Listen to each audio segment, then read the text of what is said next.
Salut à tous et bienvenue dans cette toute nouvelle vidéo. Aujourd'hui, on va parler d'une étape très importante dans la réalisation d'une dalle, le ferraillage.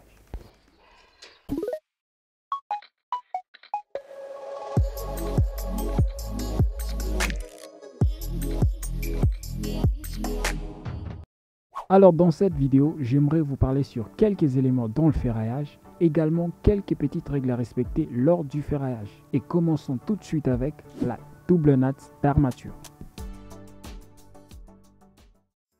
Comme vous pouvez le voir sur ces images, nous avons une double natte, une natte inférieure et une natte supérieure, et les deux vont sur toute la surface de la dalle. Double natte, c'est tout simplement une technique de renforcement dans la construction en béton armé qui consiste à superposer deux nattes d'armature parallèlement entre elles. Il peut s'agir d'armature des dalles sous format horizontal, tout comme il peut s'agir d'armature des voiles ou parois sous format vertical.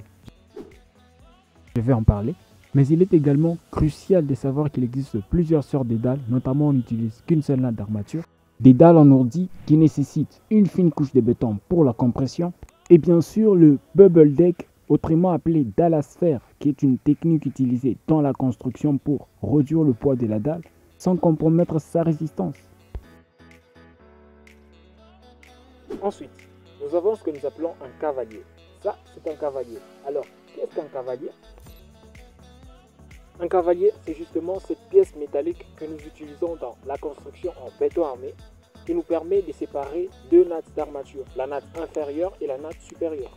Non seulement le cavalier maintient nos deux nattes d'armature séparées pour qu'ils n'entrent pas en contact même lors du coulage du béton ou sous le poids des ouvriers, mais c'est aussi un élément par ailleurs qui permet de les unir l'une à l'autre et les maintenir en place.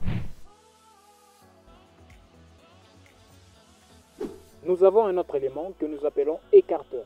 Ça, c'est un écarteur. L'écarteur, c'est justement ces petits blocs en béton que nous utilisons pour séparer la natte d'armature inférieure et le coffrage afin de laisser un espace d'enrobage en dessous pour que le ferraillage ne puisse pas se voir de l'autre côté après avoir décoffré le béton. Par la suite, nous avons ce que nous appelons le recouvrement. Le recouvrement, c'est quoi? J'ai le marqué en bleu. Nous avons une barre qui quitte là et qui vient se limiter là. Alors, pour reprendre la continuité de la barre, nous ne allons pas venir reprendre la barre là, pas des trucs comme ça. Non, ça c'est une erreur, c'est du bricolage. Ce qu'il faut faire, c'est qu'il faut venir prendre minimum 50 cm. C'est le minimum à respecter, c'est un règlement qu'il faut suivre pour continuer la barre de l'autre côté. Le même principe s'applique également pour les poutres et les colonnes, mais je tiens aussi à spécifier que la longueur des recouvrements dépend des résultats du bureau d'études qu'il faut obligatoirement respecter. Une notion qui est aussi très importante est l'ancrage. L'ancrage est cette technique utilisée dans le ferraillage qui consiste à plier le bout de chaque barre d'armature de nos deux nattes et les accrocher aux poutres extrêmes de la dalle. Comme vous pouvez le voir sur cette image, nous avons plié chaque barre d'armature de notre natte et nous les avons accrochées aux poutres de la dalle. Cette technique permet de consolider les armatures de la dalle à l'ensemble de la structure afin qu'ils soient constitués en un bloc. Ensuite, parlons des poutres noyées. Les poutres noyées, dans notre cas, se situent dans les escaliers. Mais bien avant d'aller plus loin, nous devrions savoir c'est quoi une poutre noyée. Une poutre noyée, c'est une poutre intégrée dans une structure, souvent cachée dans un plancher, contrairement aux poutres apparentes, comme les poutres avec rehausse ou les poutres avec retombée. La poutre noyée, elle, ne dépasse pas les restes de la structure. Son avantage est qu'elle offre un aspect visuel très propre, sans éléments qui dépassent. Les poutres noyées sont très utilisées dans les bâtiments modernes pour intégrer des systèmes de câblage électrique et assez souvent pour renforcer le plancher en vue de soutenir la charge d'un mur qui sera construit par-dessus.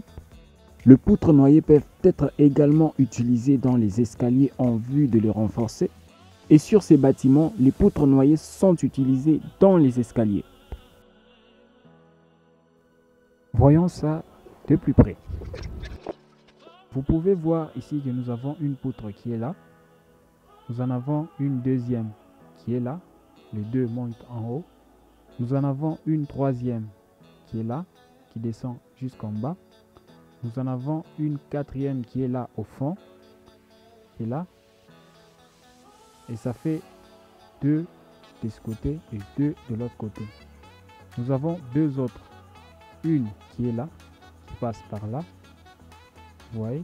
Et une deuxième de l'autre côté qui passe par là.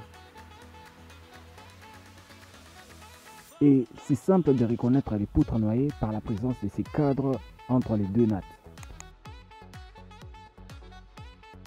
Vous pouvez voir dans les escaliers que nous sommes partis sur une double natte. Nous en avons une en dessous et une autre au-dessus. Parlons maintenant du voile. On va aller en bas.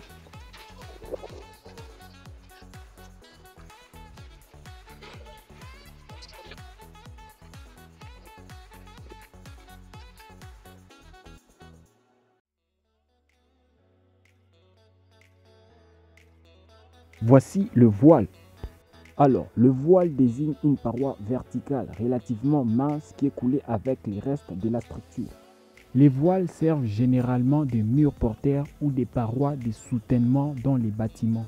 Il faut noter qu'il existe plusieurs sortes de voiles par rapport à leur rôle ou à leur emplacement dans la structure du bâtiment. Comme par exemple, nous avons des voiles de façade, des voiles porteurs, des voiles de réfend ou encore des voiles de contreventement.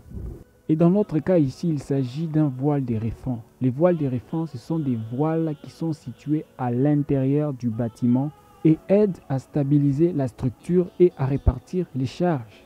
Et plus précisément, dans notre cas, il s'agit d'un voile noyau qui est une sous-branche des voiles de réfend. Et le voile noyau se trouve au centre du bâtiment. Et le voile noyau de ces bâtiments sera utilisé pour accueillir le système d'ascenseur qui ira jusqu'au R+5. Donc au niveau des fondations, en fonction des résultats du bureau d'études, nous sommes allés à plus de 2 mètres de profondeur pour poser les bases de notre voile. 4 colonnes bien ancrées au sol pour renforcer les parois. La double natte verticale dont j'ai parlé au tout début de la vidéo qui constitue les 4 parois de ce voile.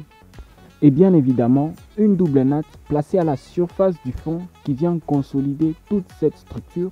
Et c'est ainsi que sont constituées les armatures de ce voile. Une bonne organisation et coordination est nécessaire entre les professionnels du bâtiment pour un ferraillage impeccable.